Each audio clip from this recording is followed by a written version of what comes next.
So, a little over a week ago, I made a response to the very controversial release of CK3's latest DLC, Legends of the Dead, and I have covered this individual core expansion ad nauseum, but just when I think I'm out, Paradox pulls me right back in. For those of you who are familiar with the channel, I typically don't make follow-up responses to responses of my responses. But one, CK3 has revealed some interesting information about the next expansion and our current state of affairs, and two, it is very unusual for them to make a dev diary in response to backlash. To put this quote-unquote backlash into perspective, and I'm not using hyperbole for once, Legends of the Dead is currently sitting at a 5 out of 10 on Steam. Impossible. Even more impressive is the fact that its recent reviews are overwhelmingly negative, which is worse than its all-time review score. So, with another $30 expansion on the way and the player base being at one of its most divided points that I've ever seen before, the stakes frankly could not be higher. To further complicate things, Road to Power has promised one of CK3's most requested mechanics, which is landless gameplay, and as paid content, there is a lot that could go wrong. Now, I could drag this out and spend the entire video on recapping CK3's past DLC history, but I've already done that with a previous video that I'll link in the comments if you're interested. Basically, the Cliff Notes version of this drama is that CK3 has had a very rocky post-release history in comparison to its predecessor. The only expansion thus far that has been received positively on Steam has been Tours and Tournaments, while Royal Court and the latest core expansion have been review-bombed harder than Stalingrad in 1942. To continue the elaborate and misplaced World War II analogies, just like Operation Barbarossa, the initial promises for Paradox's monetization strategy for CK3 were promising. However, in the end, most of these promises quickly fell apart. That's why I want to take a deeper look at why Legends failed to deliver, the developer's response, and what they're doing to fix it, and whether or not the upcoming content can avoid these potholes. Although, something I will commend the developers on is the size of the free updates we have received thus far. I don't want people to walk away from this video with the impression that I hate CK3. There are objectively a lot of great improvements that have been made to character interactions in particular, and I adore the trait system and how you can develop individuals over time. But when push comes to shove, I still feel it is my responsibility as someone that buys and reviews this paid content to provide my honest opinion, which also revolves not taking any sponsorship deals from the company whose content I am reviewing. I've noticed throughout my comment section that there are a couple of schools of thought surrounding the DLC policy. Something I want to quickly address is the topic of piracy on that note, which I almost never hear talked about in official Paradox spaces or Reddit for that matter, for obvious reasons. However, because half of the comments on some of my latest Paradox videos have turned into the Caribbean circa 1650, I want to say that while I am no saint, it would be unbecoming of me to talk about Paradox's policies while also not being a direct consumer. In the case of torrenting, this company has been very unfair and inconsiderate with regards to inflation and regional currencies. I've spoken about this more in depth in other videos, but I just want to clear the air and say that I'm trying to take the neutral and diplomatic approach, which means not directly recommending or encouraging pirating expansions for that matter or any other paid content. On a more related note, a consistent argument in the comments was that DLC is important because it funds free updates. This is true for the most part, and if we look at CK2 as a whole, its free updates were very lackluster in comparison to CK3. I think one of this game's strongest improvements over CK2 has been the quality of its free updates, one such example being the cultural overhaul that was given to players for free with 1.5. But while I understand that Paradox needs to have a strong source of revenue for continuing to produce these substantial patches, blindly buying everything Paradox releases as a studio is a blank check. It is a false dichotomy to propose that some bad paid content is an inevitability alongside free updates. In other words, it is a sacrifice that we, as players that want to continually have the game improved with live service, have to make. I don't want to drag this argumentation out, but CK2, while it certainly had its flaws, really hit a stride with its final years of DLC rollout. I have made a defense of CK2's early DLC policy in the past, which has been controversial to say the least, but I find region locking certain areas behind paid content acceptable for a game that was still defining its audience and had a much smaller team. Yes, it's most certainly a bad policy, but I understand why it was done with regards to dev time and development costs. Now, I find this dev diary particularly interesting because the developer actually brings up the divide between realism and fantasy elements in Crusader Kings' paid content. If CK3 is your first foray into the grand strategy incest genre, CK2 had a far more fantastical and fictitious approach to content development. CK3, on the other hand, has been very grounded in its approach. I am fine with either process, but the discussion becomes interesting when we start to talk about free versus paid content. Previously, CK2 relegated most of its fantastical elements, like satanic cults and monks and mystics, and legendary bloodlines and holy fury, to expansions.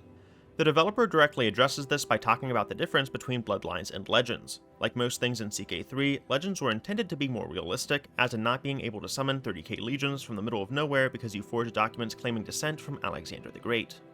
I do enjoy some of CK2's more wackier elements, but I can see why the developers are choosing to play it safer with this iteration of the game. But by cutting out these fantasy elements, the barrier between what is free and paid is less distinct. I've talked briefly about this before, but Paradox's communication strategy with paid content has been awkward at best as of late.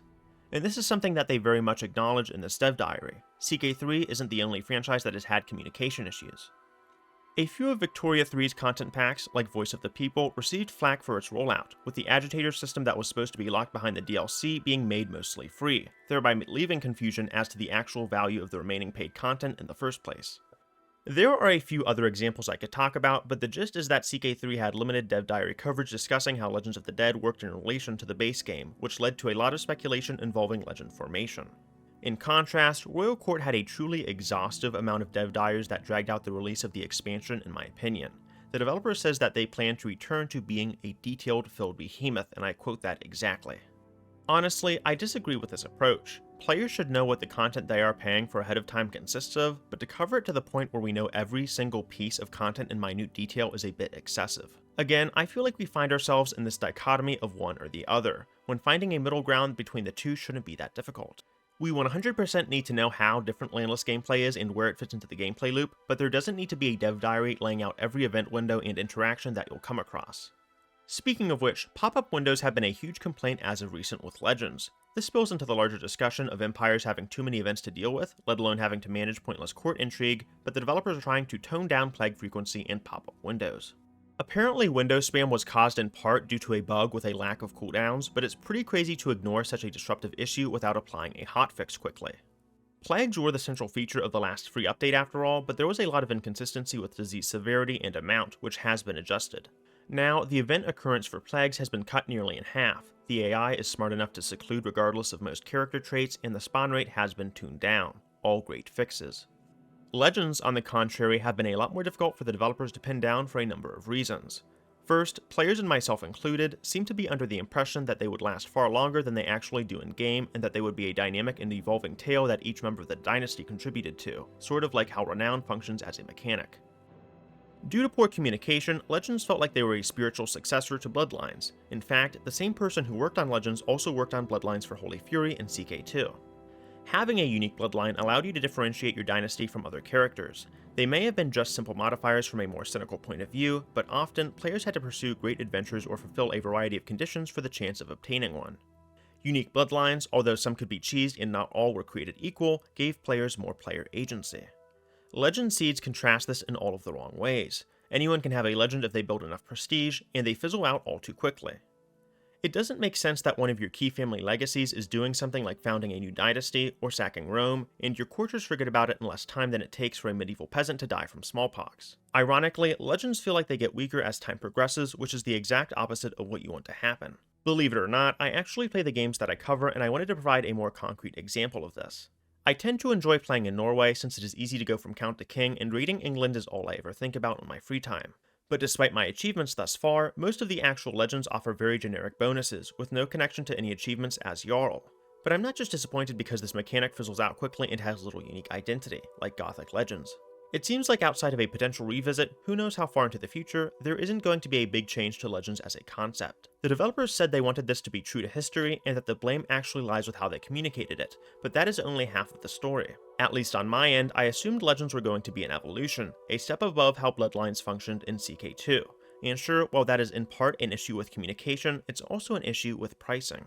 I briefly teased this with my DLC talk earlier, but when an expansion is priced at $20 and the main selling point is a single core mechanic, then I expect that mechanic to be extensive.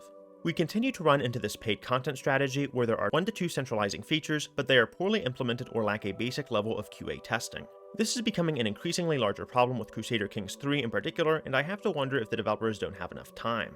Delays weren't that common in Paradox releases, but we're beginning to see a change in strategy. Victoria 3's newest expansion, Sphere of Influence, was pushed back from May 6th to June 24th, so I really am curious as to what the relationship between these studios with Paradox is like, and how beholden they are to have paid content pushed out at certain dates. CK3 has chapters, and now Stellaris is adopting a far more seasonal model. I'm not sure whether this is related, but it does raise some important questions. Since I'm bringing this up, Stellaris has always been one of Paradox's most innovative projects. I can remember as far back to Apocalypse when the developers took huge risks with reworks to FTL and Empire expansion. They also worked on bringing changes to pop tiles and adding an entirely new population system with different strata in another update, all for free. Why I'm mentioning Stellaris all of a sudden isn't just to encourage you to play a determined exterminator run. Stellaris has delivered large, impactful, free updates coupled with great paid content alongside them with a few hiccups along the way, so the developers most certainly can do better when it comes to communication and pricing. Unless Paradox has placed bizarre, specific restrictions on how CK3 can experiment as a franchise going forward, I really don't find it fair to keep excusing this behavior. Another great practice that Stellaris has put into place has to do with custodians. CK3, interestingly enough, is taking a very much abbreviated page from their notebook here, but the team has decided to go back and quote-unquote touch up previous content. While it would be disingenuous to say that this is the first time something like this is being done with CK3, it seems to be a much more concerted effort compared to previous updates. One such example listed in the dev diary is how certain resources like prestige work in relation to mechanics like cultural traditions. From a distance, it seems to me like this is going to be more balance focused, so I don't have any hopes up for any new mechanics. I've learned not to get hyped up over certain changes being teased, so forgive me for being more conservative and cynical with my estimates. I don't want to come off as being hypercritical though, so I will say that the verbiage being used, like ripping out, does inspire a modicum of optimism. At best, I hope this initial rebalancing towards events and how the AI assesses certain relationships that comes with Road to Power will be a step towards larger, more impactful features. At the beginning of the video, I dropped a bold claim, that there were false promises that Paradox made regarding CK3's monetization policy. To state it plainly, I was under the impression that the developers would have made a far better attempt at stabilizing the console versions, yet they still continued to work with Lab 42 Games, the developer responsible for porting CK3 to consoles, and it has done a terrible, terrible job. Feature-wise, the developers have been incredibly inconsistent on what is and what isn't returning from CK2.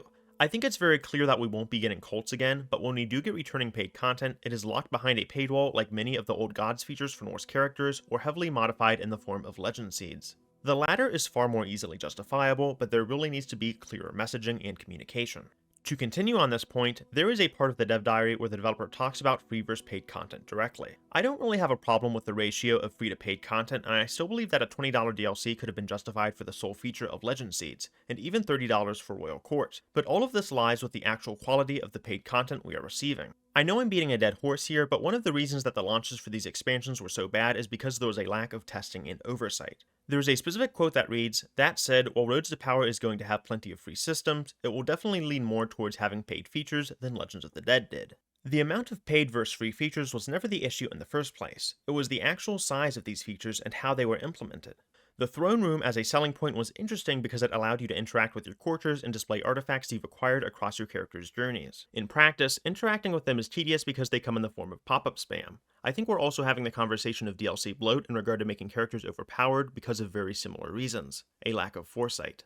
The developers have come out a number of times to say that CK3 was never intended to be particularly challenging, and this sentiment has been reiterated in this dev diary. I've seen a myriad of complaints about plague difficulty late game, which I think was largely unintended, and some of the comments from the dev diaries have confirmed as much. As a response, plagues are being tuned down, but there will be a new difficulty option coming in the form of conquerors. In CK2, there were special non-player characters that received buffs to help encourage historical accuracy. These characters received special event troops and tended to expand rapidly across the map, like the Turkic invaders near Biz, Eastern Rome. Conquerors are not only smarter than predecessors, supposedly, but they receive bonuses to help them field larger armies. I will applaud Paradox here for not taking the easy way out and giving them something ridiculous like a technology bonus or boost to discipline like EU4 does. These bonuses are rightfully powerful, but players have the option to turn them off and tune the AI to their own personal difficulty. Recently, the developers have been making a push to encourage player longevity into the mid to late game, and I definitely support this. On that note, let me know in the comments if you find yourself playing all the way to the end of your campaign. I'm ashamed to admit that although I have had a lot of time spent in the character creator and going from Count to Emperor, I find that the game quickly fizzles out after that phase is over with, so I usually drop out. The Black Death does add some nuance to how you survive the mid-game, but the challenge is usually over with at that point as you are a large country. To counteract this and add more nuance to the game, players will be able to swap to another character that isn't their immediate heir in a future update. The specifics of this feature are still being tinkered with, but I really like this initiative. It vaguely reminds me of the option to switch to a random country in EU4 with a console command, but something I really like is their ranking system. It is a known fact that not all people, or in this case characters, are created equal, and just like how custom characters are allotted a certain amount of points to spend on traits, potential candidates after your character's death have a ranking system based on difficulty to play. Features like this are the type of innovation that I am talking about. Even though this is a small change, it adds huge replay value to vanilla. Since this video had a fairly negative opening, I wanted to close it out with a more optimistic outlook on Road to Power. I'm not confident in Paradox's vision, but they have elaborated more on the landless gameplay aspect, which gives me some hope. In particular, the landless gameplay looks like it will be more than simply amassing a small army and taking over a country, which leads to some optimism.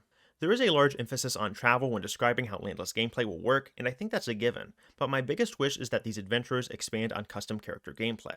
We already have Varangian adventurers with the option to take over foreign kingdoms, so I don't expect invasions to be that different. However, a more peaceful route could really open up the game to more diplomacy or intrigue-based playstyles. Currently, the way the game is played has you as the ruler overseeing a council with little in the way of interaction outside of activities. As a ruler, it is your prerogative to maintain order and promote the most relevant vassals to important positions. But imagine, if you will, if this concept was flipped on its head and you had to slowly work your way up to kingship. Slowly, over time, you could win key allies to your side and make a plot to overthrow the monarch. I imagine different gameplay styles would afford different opportunities for gaining power, but it would be a huge shakeup in the current gameplay loop, and it has a lot of potential. Custom characters can come from a variety of religious and cultural backgrounds, so hatching a plot to overthrow a caliphate as a Christian courtier of a naive caliph, or vice versa, could open up a whole new host of interactions.